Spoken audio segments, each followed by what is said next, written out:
أشهد أن لا إله إلا الله وحده لا شريك له وأشهد أن محمدا عبده ورسوله أما بعد فأعوذ بالله من الشيطان الرجيم بسم الله الرحمن الرحيم الحمد لله رب العالمين الرحمن الرحيم مالك يوم الدين إياك نعبد وإياك نستعين اهدنا الصراط المستقيم صراط الذين أنعمت عليهم غير المغضوب عليهم ولا الضالين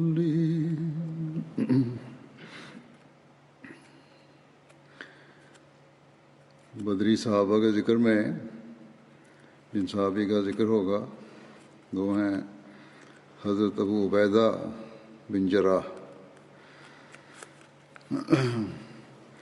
حضرت ابو عبیدہ بن جراح کا نام عامر بن عبداللہ تھا اور ان کے والد کا نام عبداللہ بن جراح تھا۔ حضرت ابو عبیدہ اپنی کنیت کی وجہ سے زیادہ مشہور ہیں، جبکہ آپ کے نسب کو آپ کے دادا جراح سے جوڑا جاتا ہے۔ آپ کی والدہ کا نام امیمہ بنت غنم تھا اور آپ کا تعلق قبیلہ قریش کے خاندان بنو حارث بن فہر سے تھا۔ حضرت ابو عبیدہ کا قد لمبا، حلیہ بیان کیا جاتا ہے ان کا کہ ان کا قد لمبا تھا، جسم نحیف تھا، دبلے پتلے تھے اور چہرے پر کم گوشت تھا۔ سامنے کے دو دانت غزوہ احد کے موقع پر رسول اللہ صلی اللہ علیہ وسلم کے رخسار میں پھنسے ہوئے خود کے حلقوں کو نکالتے ہوئے ٹوٹ گئے تھے۔ آپ کی داڑھی زیادہ گھنی نہ تھی اور آپ خضاب کا استعمال کیا کرتے تھے۔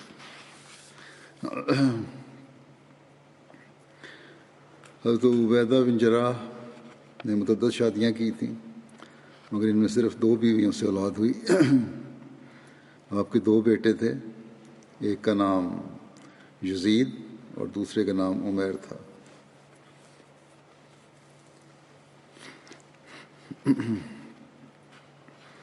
حضرت ابو عبیدہ ان 10 صحابہ میں سے ہیں جن کو رسول اللہ صلی اللہ علیہ وسلم نے اپنی زندگی میں جنت کی بشارت دی تھی، جن کو عشرہ مبشرہ کہتے ہیں۔ حضرت ابو عبیدہ کا شمار قریش کے باوقار، بااخلاق اور باحیا لوگوں میں ہوتا تھا۔ حضرت ابو عبیدہ نے حضرت ابو بکر کی تبلیغ سے اسلام قبول کیا۔ اس وقت ابھی مسلمان دار ارقم میں پناہ گزین نہیں ہوئے تھے، اس سے پہلے کی بات ہے۔ حضرت ابو عبیدہ بن جراح کا اسلام لانے میں 9واں نمبر ہے۔ حضرت انس رضی اللہ عنہ بیان کرتے ہیں کہ رسول اللہ صلی اللہ علیہ وسلم نے فرمایا، ہر امت کا ایک امین ہوتا ہے اور میری امت کے امین ابو عبیدہ بن جراح ہیں۔ صحیح بخاری اور صحیح مسلم کی روایات کے مطابق نجران کے لوگ جبکہ اور صحیح مسلم کی ایک روایت کے مطابق یمن کے لوگ حضرت صلی اللہ علیہ وسلم کی خدمت میں حاضر ہوئے اور عرض کیا کہ ہمارے ساتھ کسی ایسے شخص کو بھیجیں جو ہمیں دین سکھائے۔ ایک روایت میں آتا ہے کہ انہوں نے عرض کیا کہ ہمارے ساتھ کسی امین شخص کو بھیجیں۔ اس پر حضرت صلی اللہ علیہ وسلم نے فرمایا، میں ضرور تمہارے ساتھ ایک ایسے امین شخص کو بھیجوں گا جو اس کا حق ادا کرنے والا ہے۔ اس پر آپ صلی اللہ علیہ وسلم نے حضرت ابو عبیدہ بن جراح کا ہاتھ پکڑا اور فرمایا، ھذا امین ھذہ الامہ، یہ اس امت کا امین ہے۔ حضرت ابو ہریرہ بیان کرتے ہیں کہ رسول اللہ صلی اللہ علیہ وسلم نے فرمایا کہ ابو بکر، عمر، ابو عبیدہ بن جراح، اسید بن حضیر، ثابت بن قیس بن شماس، معاذ بن جبل اور معاذ بن عمر بن جموح کتنے اچھے انسان ہیں، ان کی تعریف فرمائی آپ نے۔ ایک مرتبہ ایک مجلس میں کا ذکر ہوگا جہاں حضرت ابو ہریرہ جس کی مثال بیان کر رہے ہیں۔ ایک مرتبہ حضرت عائشہ سے پوچھا گیا کہ اگر رسول اللہ صلی اللہ علیہ وسلم اپنے بعد کسی کو جانشین بناتے تو کسے بناتے؟ اس پر حضرت عائشہ نے فرمایا، حضرت ابو بکر کو۔ لوگوں نے پوچھا، اور حضرت ابو بکر کے بعد کسے؟ حضرت عائشہ نے فرمایا، حضرت عمر کو۔ لوگوں نے پوچھا، حضرت عمر کے بعد کسے؟ تو حضرت عائشہ نے فرمایا کہ حضرت ابو عبیدہ بن جراح کو۔ یہ صحیح مسلم کی روایت ہے۔ ایک دوسری روایت میں ہے کہ عبداللہ بن شقیق نے حضرت عائشہ سے پوچھا کہ رسول اللہ صلی اللہ علیہ وسلم کو اپنے صحابہ میں سب سے زیادہ محبوب کون تھا؟ حضرت عائشہ نے فرمایا، حضرت ابو بکر۔ اس نے پوچھا کہ حضرت ابو بکر کے بعد کون؟ حضرت عائشہ نے فرمایا، حضرت عمر۔ اس نے پوچھا کہ حضرت عمر کے بعد کون؟ حضرت عائشہ نے فرمایا، حضرت ابو عبیدہ بن جراح۔ پھر اس نے پوچھا، اس کے بعد کون؟ راوی کہتے ہیں کہ پھر حضرت عائشہ خاموش رہیں۔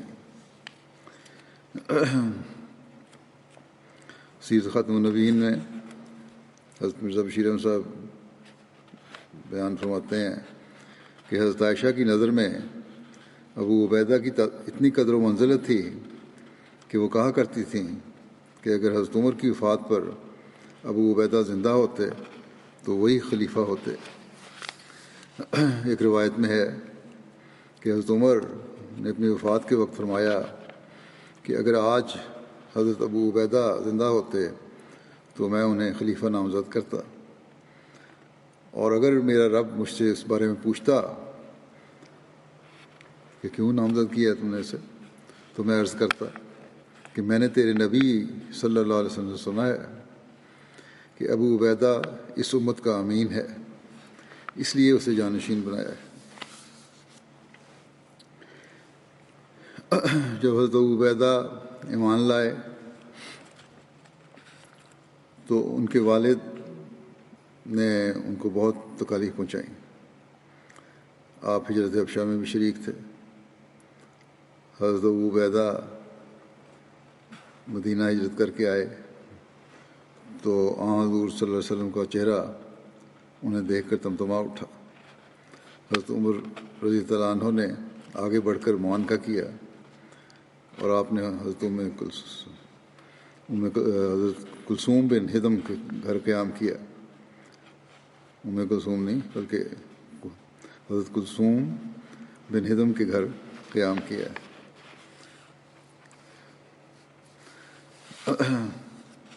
حضرت ابو عبیدہ کی مواخات کے بارے میں مختلف روایات ملتی ہیں۔ بعض کے مطابق رسول اللہ صلی اللہ علیہ وسلم نے حضرت ابو عبیدہ کی مواخات حضرت ابو حذیفہ سے کے آزاد کردہ غلام حضرت سالم کے ساتھ فرمائی۔ بعض کے نزدیک حضور صلی اللہ علیہ وسلم نے آپ کی مواخات حضرت محمد بن مسلمہ کے ساتھ قائم فرمائی، اور بعض کے نزدیک آپ کی مواخات حضرت سعد بن معاذ کے ساتھ قائم فرمائی۔ حضرت ابو عبیدہ بن جراح نے غزوہ بدر، احد اور دیگر تمام غزوات میں رسول اللہ صلی اللہ علیہ وسلم کے ساتھ شرکت کی۔ غزوہ بدر کے وقت حضرت ابو عبیدہ بن جراح کی عمر 41 سال تھی۔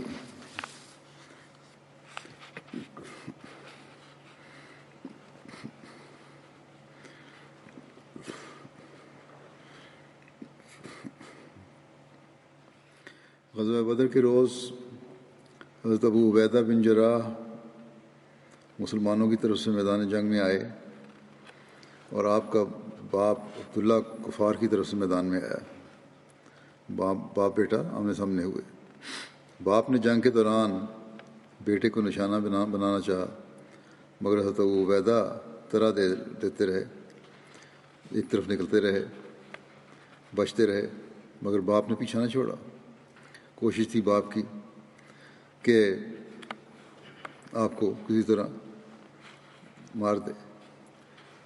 آپ کو بھی موقع تھا، آپ بھی یہ کر سکتے تھے، لیکن آپ یہی کوشش کرتے رہے کہ باپ سے بچتے رہیں، نہ اس کو ماریں اور خود بھی بچے رہیں۔ جب حضرت عبیدہ نے دیکھا کہ باپ پیچھے ہی نہیں چھوڑ رہا تو جذبہ توحید نسبی تعلق پر غالب آیا، پھر رشتہ داری کوئی چیز نہیں رہی۔ جب ہم نے دیکھا کہ اب تو یہ پکا ارادہ کیے بیٹھا ہے کہ مجھے مارنا ہے، اور صرف اس لیے مارنا ہے کہ میں توحید پر ایمان لے آیا ہوں، اور کہتے ہیں لکھا ہے کہ جذبہ توحید نسبی تعلق پر غالب آیا، اور عبداللہ اپنے ہی بیٹے جب یہ ہو گیا، جب دیکھا کہ پیچھا نہیں چھوڑ رہا، تو پھر عبداللہ جو ان کا باپ تھا اپنے ہی بیٹے حضرت عبیدہ بن جراح کے ہاتھوں قتل ہوا۔ آخر اس کو پھر مجبوراً ان کو مارنا پڑا۔ غزوہ احد کے دن عبداللہ بن کمیہ نے حضور صلی اللہ علیہ وسلم کو زور سے پتھر مارا، جس سے آپ صلی اللہ علیہ وسلم کا چہرہ مبارک زخمی ہو گیا اور آپ صلی اللہ علیہ وسلم کے دندان مبارک شہید ہو گئے۔ اس پر اس نے نعرہ مارا کہ یہ لو کہ میں ابن کمیہ ہوں۔ رسول اللہ صلی اللہ علیہ وسلم نے اپنے چہرہ مبارک سے خون صاف کرتے ہوئے فرمایا، اللہ تجھے رسوا کرے۔ راوی کہتے ہیں کہ پھر ایسا ہوا کہ اللہ نے اس پر ایک پہاڑی بکرا مسلط کر دیا، جس نے اسے مسلسل سینگ مارے یہاں تک کہ اس کو ٹکڑے ٹکڑے کر دیا۔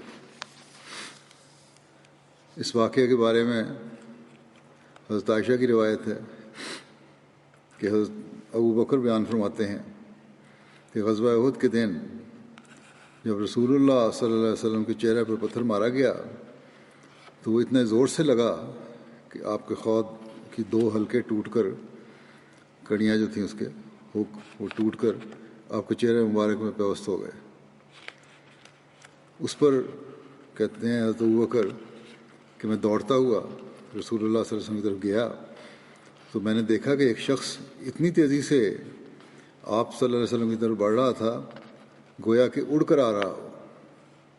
اس پر میں نے دعا کی کہ اے اللہ اس شخص کو خوشی کا موجب بنا، یعنی یہ جو دوڑا جا رہا ہے یہ خوشی کا موجب بنے حضرت صلی اللہ علیہ وسلم کے لیے بھی، ہمارے لیے بھی۔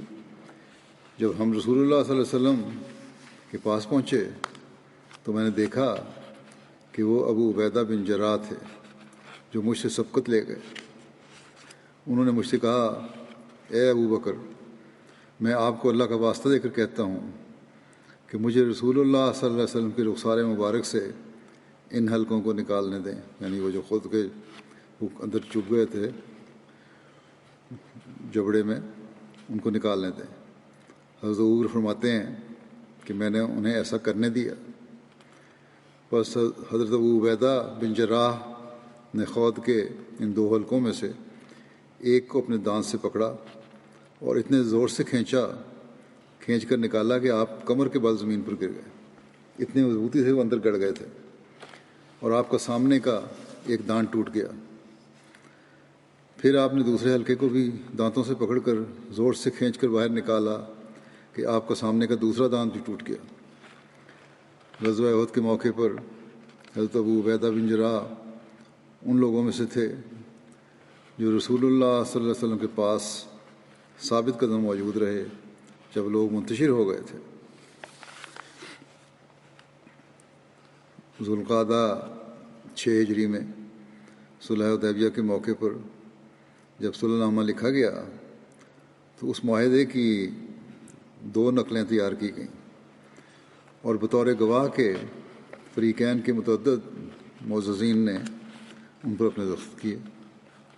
مسلمانوں کی طرف سے دستخط کرنے والوں میں سے حضرت ابوبکر، حضرت عمر، حضرت عثمان، حضرت عبد الرحمن بن عوف، حضرت سعد بن ابی وقاص اور حضرت ابو عبیدہ بن جراح تھے۔ رسول اللہ صلی اللہ علیہ وسلم نے حضرت ابو عبیدہ بن جراح کو کئی سرایہ مطلب ہے سریہ کی جمع جنگوں میں بھجوایا تھا، جو ایکسپیڈیشنز ہوتی ہیں ان میں بھجوایا تھا۔ ذوالقصہ کی طرف سریہ، یہ سریہ ربیع الآخر 7 ہجری میں بھجوایا گیا تھا۔ اس کے بارے میں حضرت سردار مرزا بشیر احمد صاحب اپنے تصنیف سیرت خاتم النبیین میں لکھتے ہیں کہ ربیع الآخر کے مہینے میں حضرت صلی اللہ علیہ وسلم نے حضرت محمد بن مسلمہ انصاری کو ذوالقصہ کی طرف روانہ فرمایا، جو مدینے سے 24 میل کے فاصلے پر تھا، جہاں ان ایام میں بنو سالبہ آباد تھے۔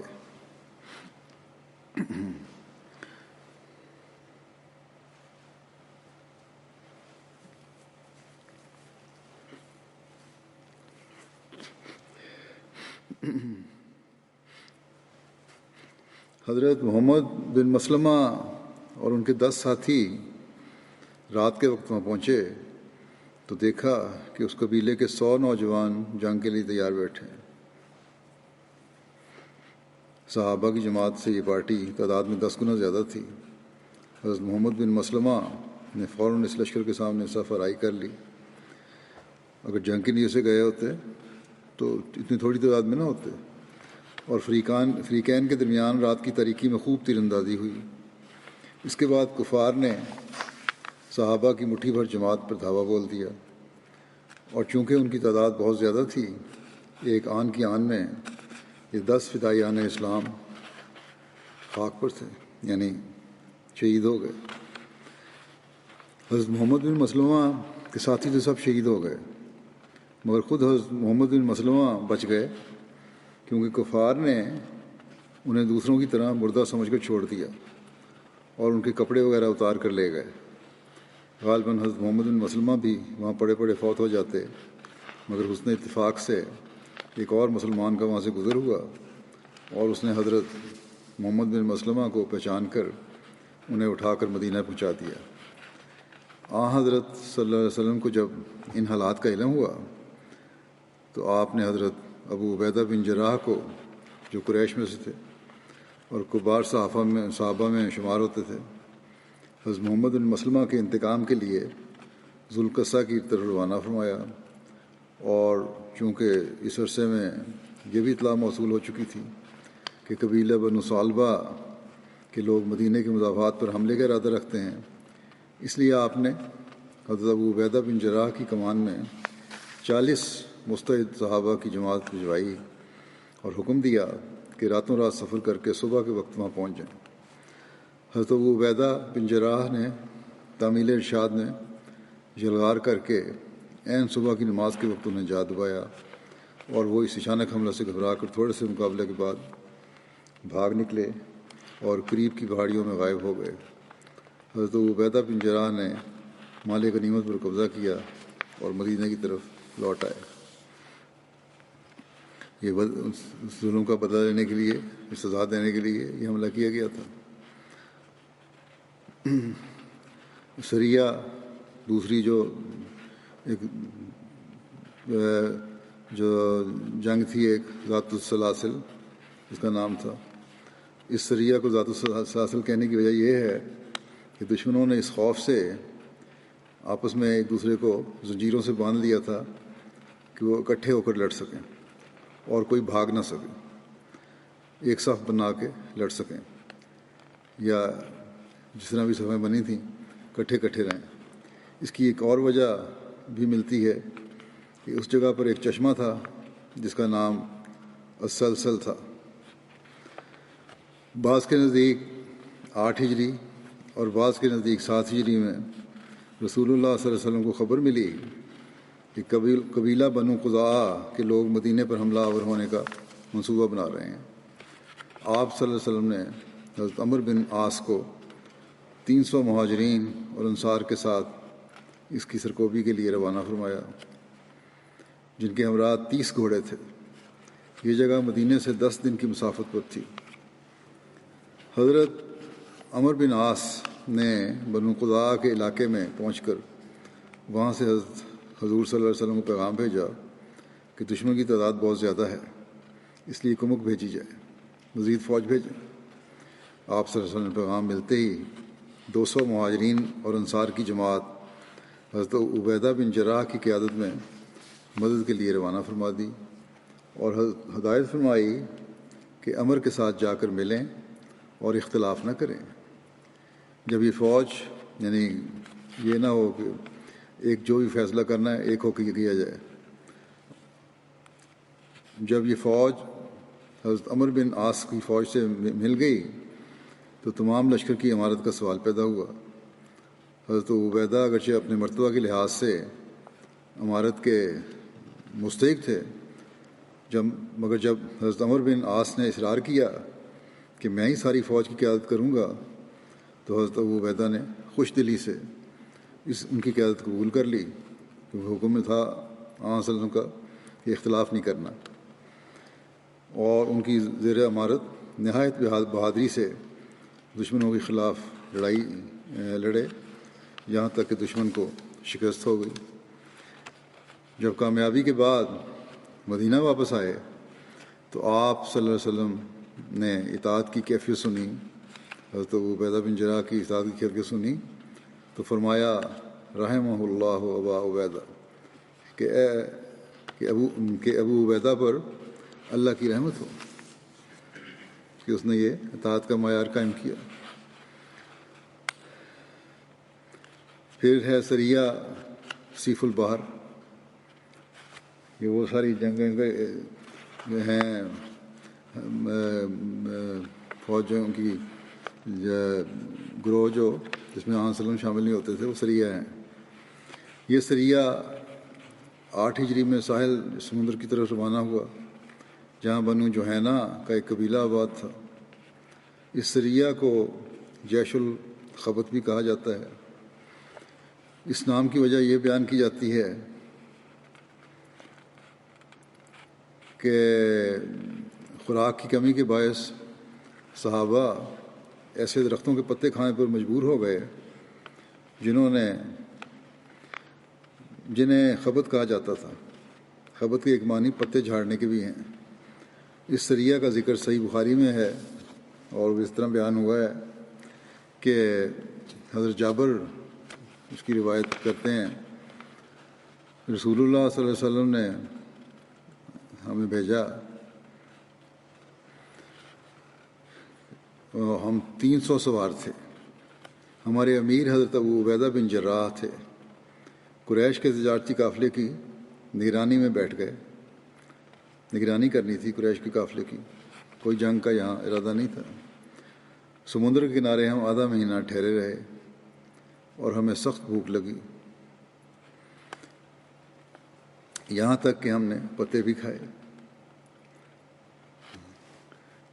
بعض مواقع پر سریہ میں جب جاتے تھے ان میں جنگوں کی نیت سے نہیں جاتے تھے بلکہ اور مقصد ہوتے تھے، اور بعض دفعہ پھر جنگوں کا سامنا بھی کرنا پڑتا تھا، اس لیے دونوں لحاظ سے یہ سریہ کہلاتے ہیں۔ ویسے ایسی مہم جس میں حضرت صلی اللہ علیہ وسلم شریک نہیں تھے۔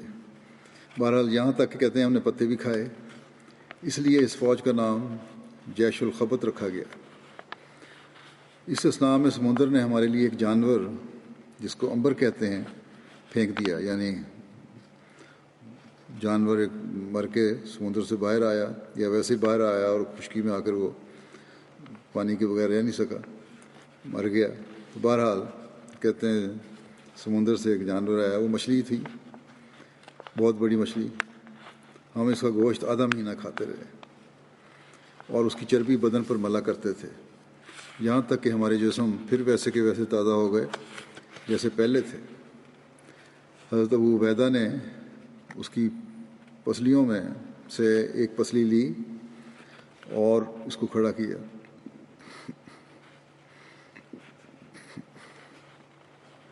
اور سب سے لمبا شخص جو ان کے ساتھ تھا اس کو لیا، اور ایک بار سفیان بن عیینہ نے اپنی روایت میں یوں کہا کہ انہوں نے اس کی پسلیوں میں سے ایک پسلی لی، اس کو کھڑا کیا، پھر ایک آدمی بما اونٹ کے لیا جو اس کے نیچے سے گزر گیا۔ حضرت جابر نے یہ بھی کہا کہ لشکر میں ایک شخص تھا جس نے لوگوں کے کھانے کے لیے 3 دن اور 3 اونٹ ذبح کیے، پھر حضرت ابو عبیدہ نے اس کو روک دیا، اور عمر بن دینار کہتے تھے کہ ابو صالح ذکوان نے ہمیں بتایا کہ قیس بن سعد نے اپنے باپ سے کہا، میں بھی اسی فوج میں تھا اور ان کو بھوک لگی تو حضرت ابو عبیدہ نے کہا اونٹ ذبح کر لو، میں نے اونٹ ذبح کر لیا، کہتے تھے پھر ان کو بھوک لگی، حضرت ابو عبیدہ نے کہا اونٹ ذبح کر لو، میں نے اونٹ ذبح کر لیا، کہتے پھر ان کو بھوک لگی، حضرت ابو عبیدہ نے کہا اونٹ ذبح کر لو، جو اونٹ جس میں سواریوں والے تھے ساتھ لے کے گئے تھے، سامان بھی کچھ ہوگا ان پر۔ اب ایسے حالات آ گئے کہ انہی کو ذبح کر کے کھا رہے تھے، کہتے میں نے اونٹ ذبح کر لیا، قیس کہتے تھے پھر ان کو بھوک لگی، حضرت ابو عبیدہ نے کہا کہ اونٹ ذبح کر لو، کہتے تھے پھر مجھے روک دیا گیا، اس کے بعد پھر روک دیا گیا کہ اب اونٹ نہیں ذبح کرنے۔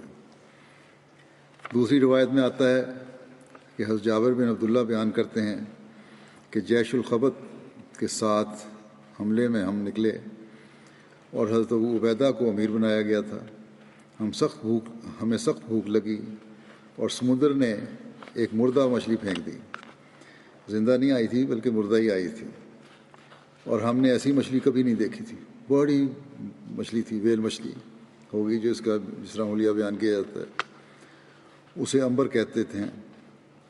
ہم اس کا گوشت آدھا مہینہ کھاتے رہے، پھر حضرت ابو عبیدہ نے اس کی ہڈیوں میں سے ایک ہڈی لی اور سوار اس کے نیچے سے گزر گیا۔ ابن جریج نے کہا ابو زبیر نے مجھے یہ بھی بتایا کہ انہوں نے حضرت جابر سے سنا ہے، کہتے تھے کہ حضرت ابو عبیدہ نے کہا کھاؤ مچھلی کو، کھاؤ، یہ مردہ ہے بے شک لیکن کھاؤ، کوئی حرج نہیں۔ جب ہم مدینہ آئے تو نبی صلی اللہ علیہ وسلم سے ہم نے اس کا ذکر کیا کہ اس طرح ایک مردہ مچھلی آئی تھی اور ہم اس کو کھاتے رہے، ضرورت تھی۔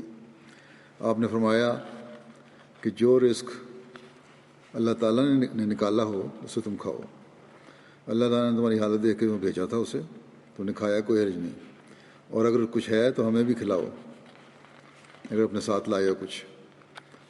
ان میں سے کسی نے آپ کو ایک حصہ دیا اور آپ صلی اللہ علیہ وسلم نے اس کو کھایا، واپسی پر کچھ لے بھی آئے تھے اس کا بچا ہوا گوشت، وہ پھر آپ صلی اللہ علیہ وسلم نے بھی نوش فرمایا۔ حضرت سید زین العابدین ولی اللہ شاہ صاحب اس سریہ سیف البحر کے ضمن میں لکھتے ہیں اپنی شرح میں، سیف البحر یعنی وہی جو اس کو خبط بھی کہتے ہیں، کہ مذکورہ بالا غزوہ ان غزوات میں سے ہے جن میں کسی سے جنگ کرنا مقصود نہیں تھا، بلکہ اس غزوے میں شامل لوگ قافلہ تجارت کی حفاظت کی غرض سے بھیجے گئے تھے۔ یہ مہم بقول ابن سعد 300 مہاجروں انصار پر مشتمل تھی۔ حضرت ابو عبیدہ بن جراح اس کے امیر تھے اور غزوہ سیف البحر کے نام سے مشہور ہے۔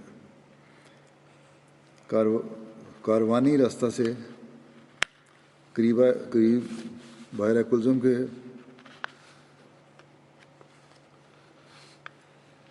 یہاں کاروان چلتے تھے، راستہ سے قریب بحیرہ کلزم کے کنارے حفاظتی چوکی قائم کی گئی تھی، اس لیے جو راستے چلتا تھا قافلوں کا، ان کے قریب بحیرہ کلزم کے کنارے ایک حفاظتی چوکی قائم کی گئی تھی، اس لیے غزوہ سیف البحر سے موسوم ہے۔ یہ مقصد اس کا یہ تھا، اس کا بھیجنے کا یہ فوج کہ وہاں ایک چوکی قائم کی جائے جو حفاظت کی غرض سے ہو، اور آگے پتہ لگے گا کہ حفاظت کس کی کرنی تھی۔ سیف کے معنی ساحل کے ہیں۔ ابن سعد نے سریۃ الخبط کے عنوان سے اس کا مختصر ذکر کیا ہے۔ خبط کے معنی ہیں درخت کے پتے۔ ذات راہ ختم ہونے کی وجہ سے مجاہدین کو پتے کھانے پڑے تھے۔ ابن سعد نے تاریخ وقوع رجب 8 ہجری بتائی ہے، اور یہ زمانہ ہدنہ یعنی صلح حدیبیہ کا تھا۔ حضرت صلی اللہ علیہ وسلم نے دور اندیشی سے کام لیا اور بطور احتیاط مذکورہ والا حفاظتی دستہ علاقہ سیف البحر میں بھیجا تھا۔ یہ چوکی قائم کروائی گئی تھی حفاظتی دستے کے طور پہ، تا شام سے آنے والے قریشی قافلے سے تعرض نہ ہو۔ شام سے جو قریش کے تجارتی قافلہ آ رہا تھا اس کو کوئی چھیڑ چھاڑ نہ ہو، اور قریش کے ہاتھ میں نقض معاہدہ کا کوئی بہانہ نہ مل جائے۔ صلح حدیبیہ ہو چکی تھی، اب یہ تھا یہ نہ ہو کہ وہاں کچھ ان کو چھیڑ دے اور قریش بہانہ بنا دیں کہ دیکھو مسلمانوں نے ہم پہ حملہ کیا، اس لیے حدیبیہ کا معاہدہ ختم ہو گیا۔ تو کوئی بہانہ نہ ملے، اس لیے آپ نے وہ بھیجا تھا، وہاں چوکی قائم کر دی تاکہ اس قریش کے قافلے کی حفاظت کرے۔ پھر لکھتے ہیں کہ مذکورہ والا جگہ بقول ابن سعد مدینہ سے 5 دن کی مسافت پر ہے۔ بس یہ جنگ کے لیے نہیں تھا بلکہ کافروں کی حفاظت کے لیے بھیجا گیا تھا، جیسا کہ پہلے میں نے کہا۔ اور یہ ہے امن کے قیام کی کوشش کہ دشمن کی حفاظت کے بھی سامان کیے جائیں جب ہم معاہدہ ہو گیا، تاکہ کسی قسم کا بہانہ کفار کے ہاتھ نہ آئے معاہدہ توڑنے کا۔ لیکن بہرحال اللہ تعالیٰ کی تقدیر نے کام کرنا تھا۔ معاہدہ اگر ٹوٹا تو کفار کی طرف سے توڑا گیا اور پھر وہ فتح مکہ پر منتج ہوا۔ حضرت ابو ہریرہ بیان کرتے ہیں کہ فتح مکہ کے دن رسول اللہ صلی اللہ علیہ وسلم تشریف لائے، یہاں تک کہ مکے میں داخل ہو گئے۔ حضرت عبیر کو لشکر کے ایک پہلو پر اور حضرت خالد بن ولید کو لشکر کے دوسرے پہلو پر مقرر فرمایا، اور حضرت ابو عبیدہ کو پیادہ لوگوں اور وادی کے نشیب کا سردار بنا دیا۔ رسول اللہ صلی اللہ علیہ وسلم نے بحرین والوں سے جزیہ کی شرط پر صلح کی تھی، اور ان پر حضرت علاء بن حضرمی کو امیر مقرر فرمایا تھا۔ آپ صلی اللہ علیہ وسلم نے حضرت ابو عبیدہ کو وہاں جزیہ لینے کے لیے بھیجا۔ جب حضرت ابو عبیدہ جزیہ لے کر واپس آئے اور لوگوں کو ان کی واپسی کا علم ہوا تو صبح فجر کی نماز سب لوگوں نے رسول اللہ صلی اللہ علیہ وسلم کے پیچھے ادا کی۔ آپ صلی اللہ علیہ وسلم نے نماز پڑھا کر جب پیچھے مڑ کر دیکھا تو ان کو دیکھ کر آپ صلی اللہ علیہ وسلم مسکرائے اور فرمایا کہ لگتا ہے تمہیں معلوم ہو گیا کہ ابو عبیدہ کچھ لائے ہیں۔ لوگوں نے عرض کیا جی یا رسول اللہ۔ آپ صلی اللہ علیہ وسلم نے فرمایا بس خوش ہو جاؤ اور اس کی امید رکھو جو تمہارے لیے بہتر ہے۔ میں تمہارے بارے میں محتاجی سے نہیں ڈرتا، بلکہ میں اس بات سے ڈرتا ہوں کہ دنیا تم پر کشادہ کر دی جائے اور پھر تم بڑھ چڑھ کر ہرس کرنے لگ جاؤ۔ جو دنیا داری میں پڑو گے، دنیاوی آسائشیں تو مہیا ہوں گی، میسر آئیں گی، تو ہرس میں پڑ جاؤ گے اور وہ تمہیں ہلاک کر دے۔ یہ خوف ہے مجھے، بھوکے رہنے کا خوف کم ہے، تو یہ خوف ہے کہ دنیا داری میں پڑھ کے تم ہرس کر کے اپنے آپ کو ہلاک نہ کر لو کہیں۔ بس یہ تنبیہ ہے جو ہر ایک کو اپنے سامنے رکھنی چاہیے، اور اس کو پیش نظر نہ رکھنے کی وجہ سے آج ہم دیکھتے ہیں کہ مسلمانوں کی اکثریت جن کے پاس پیسہ آتا ہے، جس میں ہمارے لیڈر شامل ہیں، وہ اس لالچ میں پیش ہیں۔ ان کی دنیا کی لالچ بے شمار بڑھ چکی ہے۔ خدا کا نام تو لیتے ہیں لیکن فوقیت دنیاوی مال و حشمت کو ہے۔ بس ہمیں اس لحاظ سے اپنی حالتوں کا ہمیشہ جائزہ لیتا رہنا چاہیے کہ آن صلی اللہ علیہ وسلم کی پیشگوئی کے مطابق مال تو آئیں گے، لیکن ہمیں اس مال کی وجہ سے اپنے دین کو نہیں بھول جانا چاہیے۔ 10 ہجری میں حجۃ الوداع کے موقع پر حضرت ابو عبیدہ نے رسول اللہ صلی اللہ علیہ وسلم کے ساتھ حج کیا۔ جب رسول اللہ صلی اللہ علیہ وسلم کی وفات ہوئی تو لوگوں میں بحث ہوئی کہ آپ صلی اللہ علیہ وسلم کی قبر لحد والی ہونی چاہیے یا لحد کے بغیر۔ چنانچہ حضرت عباس نے حضرت ابو عبیدہ بن جراح اور حضرت ابو طلحہ کی طرف ایک آدمی بھجوایا اور فیصلہ ہوا کہ ان میں سے جو آدمی پہلے آئے گا جو وہ بتائے گا ویسی قبر تیار کی جائے گی۔ حضرت ابو عبیدہ اہل مکہ کی طرز کے مطابق لحد کے بغیر قبر تیار کرتے تھے، جبکہ حضرت ابو طلحہ اہل مدینہ کی طرز کے مطابق لحد والی قبر تیار کرتے تھے۔ چنانچہ حضرت ابو طلحہ کی طرف بھیجے ہوئے آدمی کو حضرت ابو طلحہ مل گئے، جبکہ حضرت ابو عبیدہ کی طرف بھیجے ہوئے آدمی کو حضرت ابو عبیدہ نہ ملے۔ چنانچہ حضرت ابو طلحہ آئے اور انہوں نے رسول اللہ صلی اللہ علیہ وسلم کے لیے لحد والی قبر تیار کی۔ رسول اللہ صلی اللہ علیہ وسلم کی وفات کے فوراً بعد خلافت کے لیے انصار و مہاجرین کے درمیان جو اختلاف ہوا، اس کے بارے میں صحیح بخاری میں بیان ہے۔ یہ پہلے بھی بیان کر چکا ہوں میں ذکر میں صحابی کے، لیکن یہاں حضرت عبیدہ کے ذکر کے ضمن میں بھی بیان ہو جائے تو بہتر ہے کہ رسول اللہ صلی اللہ علیہ وسلم کی وفات کے بعد انصار حضرت سعد بن عبادہ کے گھر میں جمع ہوئے اور انہوں نے کہا کہ ایک امیر ہم میں سے اور ایک امیر تم یعنی مہاجرین میں سے ہوگا۔ ان کی طرف حضرت ابوبکر اور حضرت عمر اور حضرت ابو عبیدہ بن جراح گئے۔ حضرت عمر کچھ کہنے لگے مگر حضرت ابوبکر نے انہیں خاموش کروا دیا۔ حضرت عمر بیان کرتے ہیں کہ میں اس وقت صرف اس لیے بولنا چاہتا تھا کیونکہ میں نے ایک تقریر تیار کی تھی جو مجھے بہت پسند تھی، اور مجھے ڈر تھا کہ حضرت ابوبکر ویسی بات نہ کہہ سکیں گے، لیکن جب حضرت ابوبکر نے تقریر کی تو ایسی شاندار اور فصیح تقریر کی جو تمام تقاریر سے بڑھ کر تھی۔ اسی تقریر میں حضرت ابوبکر نے یہ فرمایا کہ ہم یعنی مہاجرین امیر ہیں اور تم یعنی انصار وزیر ہو۔ اس پر حضرت حباب بن منذر نے کہا ہرگز نہیں، بخدا ہم ایسا ہرگز نہیں کریں گے، ایک امیر تم میں سے ہوگا اور ایک امیر ہم میں سے ہوگا۔ حضرت ابوبکر نے فرمایا نہیں، ہم امیر ہیں اور تم وزیر ہو، کیونکہ قریش حسب نسب کے لحاظ سے تم عربوں سے اعلیٰ اور قدیمی ہیں۔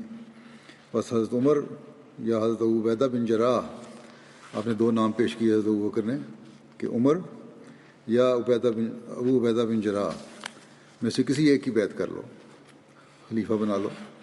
اس پر حضرت عمر نے کہا نہیں، ہم تو آپ کی بیعت کریں گے۔ ابوبکر کو کہا کہ ہم تو آپ کی بیعت کریں گے کیونکہ آپ ہمارے سردار ہیں اور ہم میں سے سب سے بہتر ہیں، اور ہم میں سے رسول اللہ صلی اللہ علیہ وسلم کے سب سے زیادہ محبوب ہیں۔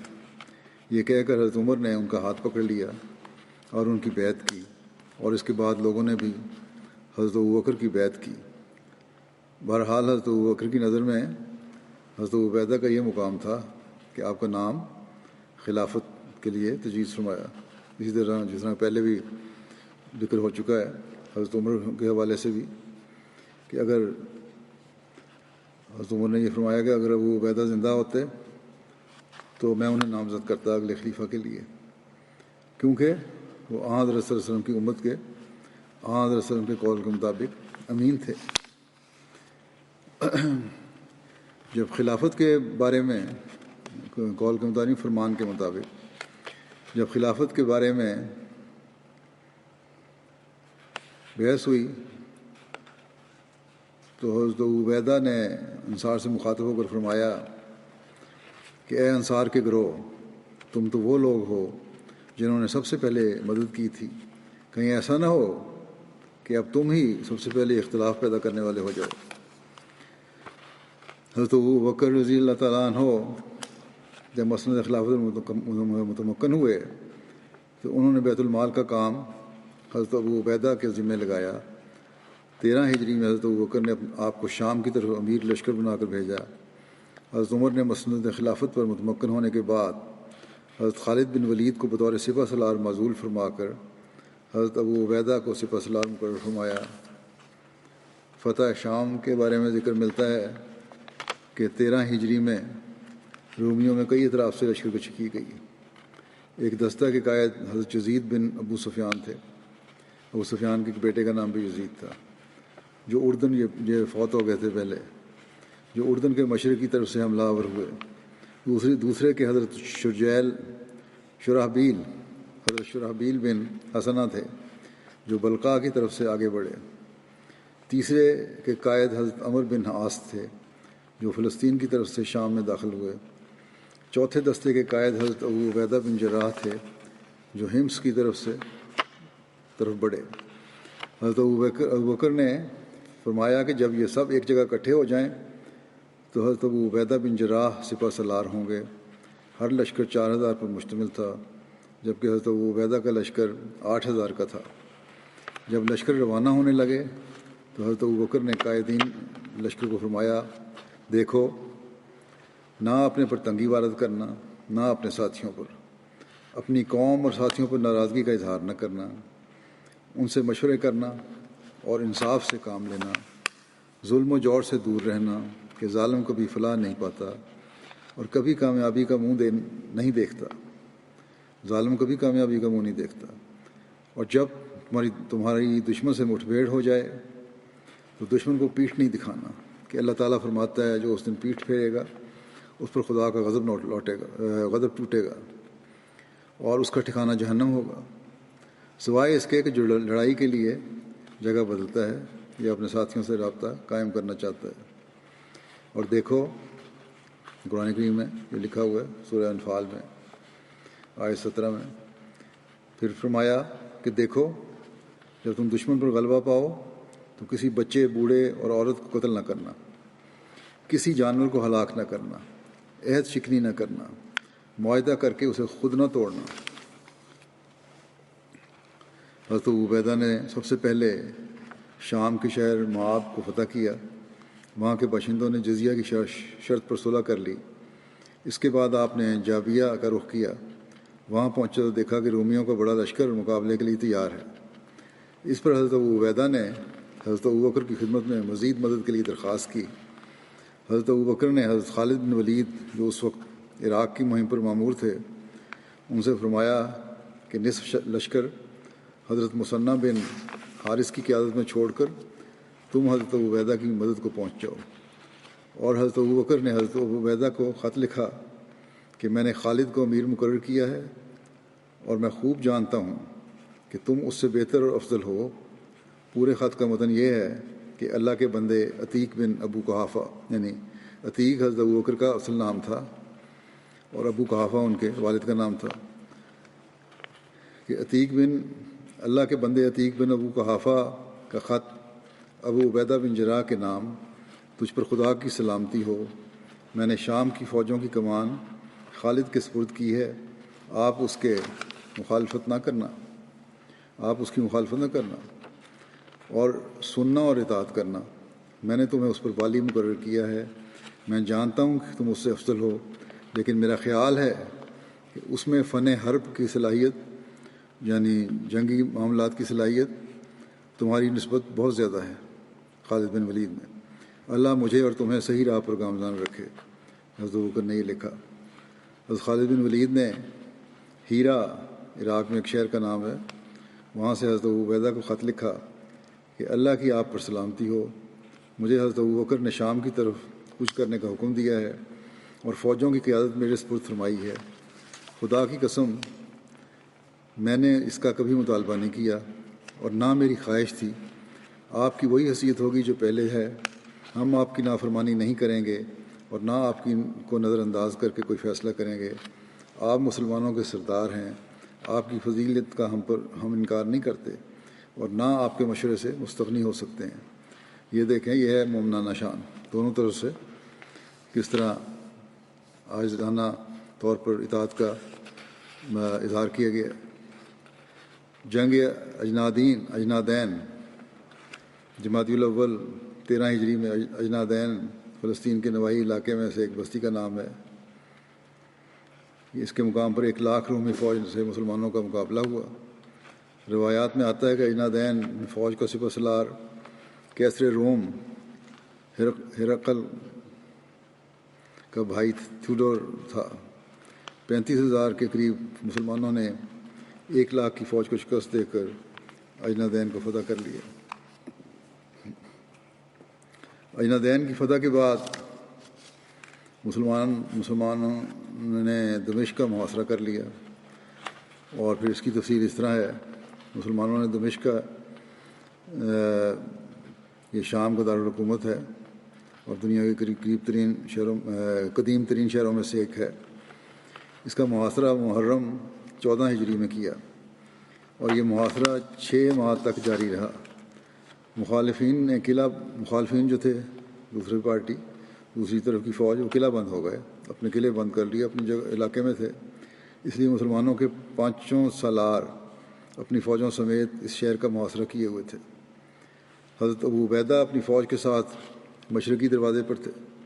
حضرت خالد بن ولید ان کے بالمقابل مغربی دروازے پر تھے، اور باقی 3 سالار بھی کمانڈر جو تھے مختلف دروازوں پر متعین تھے. رومی گاہے نکل کر جنگ کرتے مگر پھر واپس چلے جاتے اور قلعہ بند ہو جاتے تھے. انہیں امید تھی کہ کیسر روم حکومت بھیجے گا، مگر اسلامی افواج کی چوکسی نے ان کی امیدیں خاک میں ملا دی تھیں. ایک رات جب کہ شہر میں کوئی جشن ہو رہا تھا اور فصیل کے پہرے دار بھی اس جشن کی خوشی میں پہرے داری سے غافل تھے، تو حضرت خالد بن ولید اپنے کچھ ساتھیوں سمیت شہر کی فصیل پھلانگ کر شہر میں داخل ہو گئے اور دروازہ کھول دیا. اس طرح ان کی فوج شہر میں داخل ہو گئی. یہ دیکھ کر شہر والوں نے حضرت ابو عبیدہ سے، جو کہ شہر کی دوسری طرف تھے، ان سے صلح کر لی، مگر حضرت خالد کو یہ خبر نہیں ہوئی اور مسلسل جنگ کر رہے تھے. حضرت ابو عبیدہ کے پاس لوگ گئے اور ان سے التجا کی کہ ہمیں خالد سے بچائیے. شہر کے درمیان میں ان دونوں سرداروں کا آمنا سامنا ہوا، اور شہر والوں کے ساتھ پھر جب خالد بن ولید اور حضرت ابو عبیدہ ملے ایک شہر کے درمیان میں آ کے، تو پھر شہر والوں کے ساتھ صلح کر لی گئی، کیونکہ وہ معاہدہ حضرت ابو عبیدہ کر چکے تھے. مارکہ فیل یہ شام کا ایک شہر ہے. دمشق کے فتح کرنے کے بعد مسلمان آگے بڑھے تو معلوم ہوا کہ رومی بسان مقام میں جمع ہو کر مسلمانوں پر حملہ کرنے کی تیاری کر رہے ہیں. مسلمان ان کے بالمقابل فہل مقام میں خیمہ زن ہوئے. رومی فوج کے سپہ سالار نے صلح کی پیشکش کی خاطر اپنے سفیر کو حضرت ابو عبیدہ کی طرف بھیجا. وہ جب اسلامی لشکر میں پہنچا تو اس نے دیکھا کہ وہاں ایک ہی طرح ادنا اور اعلیٰ افسر و ماتحت سپہ سالار اور سپاہی بیٹھے ہیں، اور کوئی امتیاز اور فرق نہیں دکھائی دیا. آخر اس نے مجبور ہو کر کسی سے پوچھا کہ آپ کا سپہ سالار کون ہے. لوگوں نے ایک سیدھے سادھے شخص کی طرف اشارہ کیا جو زمین پر بیٹھا ہوا تھا. سفیر نے قریب جا کر کہا کہ آپ ہی اس کے سپہ سالار ہیں. حضرت ابو عبیدہ نے کہا کہ ہاں. سفیر نے پیشکش کی کہ اپنی فوج کو یہاں سے واپس لے جائیں، اور اس کے بدلے میں آپ کے ہر سپاہی کو فی کس 2 اشرفیاں سونے کی ملیں گی. سپہ سالار کو 1000 دینار ملیں گے، اور تمہارے خلیفہ کو 2000 دینار دیے جائیں گے. حضرت ابو عبیدہ نے انکار کر دیا. ان کے ہم پیسے لینے نہیں آئے، مال و دولت کی غرض سے نہیں آئے، ہم اللہ کے کلمہ کو بلند کرنے نکلے ہیں. سفیر ان کو دھمکیاں دیتا ہوا وہاں سے واپس چلا گیا. اس کے یہ تیور دیکھ کر حضرت ابو عبیدہ نے فوج کو تیاری کا حکم دیا، اور اگلی صبح دونوں فوجوں میں جنگ ہوئی. حضرت ابو عبیدہ خود فوج کے قلب یعنی درمیان میں تھے اور بڑی حکمت سے فوج کو لڑا رہے تھے، یہاں تک کہ مسلمانوں نے باوجود قلیل تعداد ہونے کے رومیوں کو شکست دے دی، اور اس کا نتیجہ یہ ہوا کہ اردن کا تمام علاقہ مسلمانوں کے پاس آ گیا. فتح حمص. فیل کے فتح کے بعد حضرت ابو عبیدہ نے حمص کی طرف پیش قدمی کی، جو شام کا ایک مشہور شہر تھا اور جنگی اور سیاسی اہمیت رکھتا تھا. راستے میں بالبک شہر جو لبنان کا ایک قدیم شہر ہے، دمشق سے 3 راتوں کی مسافت پر ہے، وہاں سے گزر ہوا، جو ایک قدیم شہر تھا اور بال بت کی پرستش کا بہت بڑا مرکز تھا. یہ مرکز رہ چکا تھا. وہاں کے رہائشیوں نے حضرت ابو عبیدہ کا مقابلہ کرنے کے بجائے صلح کی درخواست کی، جو جزیہ کی شرط کے ساتھ منظور کر لی گئی. اس کے بعد حضرت ابو عبیدہ نے ان سے کوئی لڑائی جنگ نہیں ہوئی، جزیہ دو اور قبول ہو گیا، اور وہ اپنے مذہب پر قائم رہے. بے شک حضرت ابو عبیدہ نے حمص کا رخ کیا اور اس کا محاصرہ کر لیا. حضرت خالد بن ولید بھی آپ کے ساتھ تھے. شہر والوں کو کیسر سے فوجی امداد کی امید تھی، اس لیے وہ مقابلہ کے لیے تیار ہو گئے، مگر جب وہ امداد سے مایوس ہو گئے تو انہوں نے ہتھیار ڈال دیے اور صلح کی درخواست کی، جو منظور کر لی گئی. صلح کے ساتھ انہیں جان و مال کی امان دی گئی، اور ان کے عبادت خانے اور مکانات محفوظ قرار دیے گئے. مکان بھی محفوظ، عبادت خانے بھی محفوظ، اور جو اپنے مذہب پر قائم رہے ان پر جزیہ اور خراج عائد کیا گیا. یعنی اپنے مذہب پر بے شک قائم رہو لیکن جزیہ اور خراج دینا پڑے گا. یہ ٹیکس ہے ایک. فتح لازکیہ. اس کے بعد اسلامی لشکر نے لازکیہ جو شام کا ایک شہر ہے جو ساحل سمندر پر واقع ہے، ہمس کے نواحی علاقوں میں اس کو شمار کیا جاتا ہے. بہرحال اس کا لشکر نے لازکیہ کا محاصرہ کر لیا. حفاظتی انتظامات کے لحاظ سے لازکیہ بہت مستحکم تھا. شہر والوں کے پاس رسد کے ذخائر کثرت کے ساتھ موجود تھے جن کی وجہ سے ان کو محاصرہ کی کوئی پرواہ نہیں تھی. حضرت ابو عبیدہ نے اس کو فتح کرنے کی ایک نئی تدبیر نکالی. آپ نے ایک رات میدان میں بہت سے گڑھے کھدوائے اور انہیں گھاس سے ڈھانک دیا اور صبح محاصرہ اٹھا کر ہمس کی طرف روانہ ہو گئے. ظاہر یہ کیا کہ ہم واپس جا رہے ہیں. محاصرہ اٹھا لیا، واپس ہو گئی ساری فوج.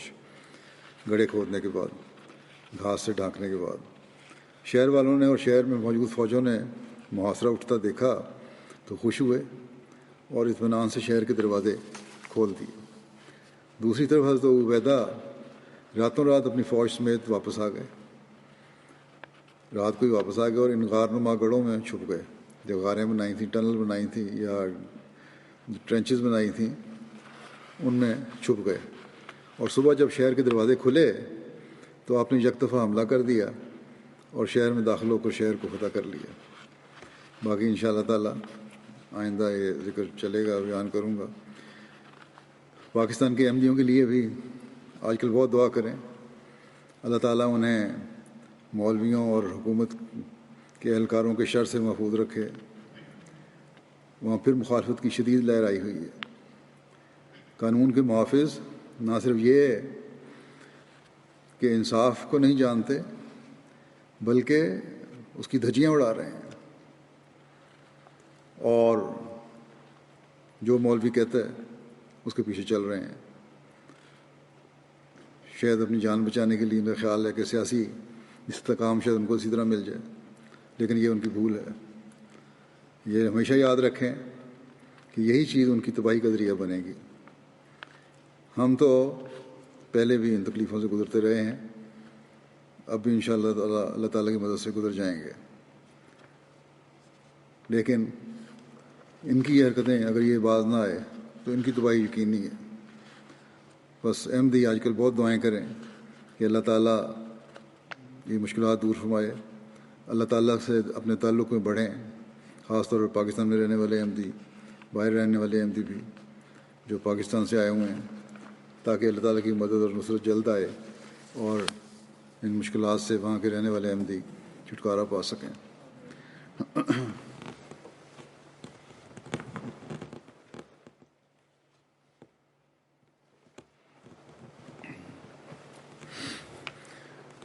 الحمد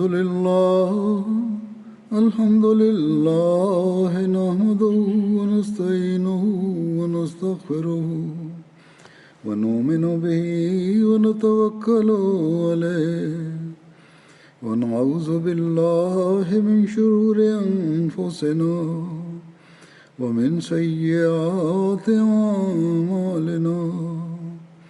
من يهده الله فلا مضل له ومن يضلل فلا هادي له. ونشهد أن لا إله إلا الله ونشهد أن محمدا عبده ورسوله. عباد الله رحمكم الله، إن الله يأمر بالعدل والإحسان وإيتاء ذي القربى وينهى عن الفحشاء والمنكر والبغي يعظكم لعلكم تذكرون. اذكروا الله يذكركم وادعوه يستجب لكم ولذكر الله أكبر.